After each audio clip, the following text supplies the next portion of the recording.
Stop paying for QR code generators.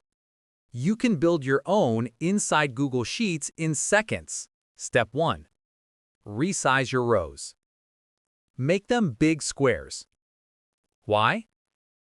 Because if the cell is tiny, the QR code will be unreadable.